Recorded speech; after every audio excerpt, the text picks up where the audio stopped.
The 2020 VW Jetta key fob uses a CR2032 battery. To replace it, first locate the small notch or seam on the back of the key fob. Insert a flathead screwdriver or plastic pry tool into the notch and gently pry the case open. It should snap apart without excessive force.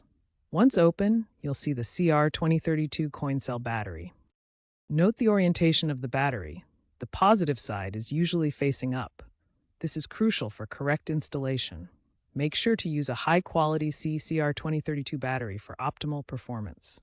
Avoid cheap knockoffs, as they can cause corrosion. With the key fob open and the old battery removed, insert the new CR2032 battery into the compartment with the positive plus side facing up.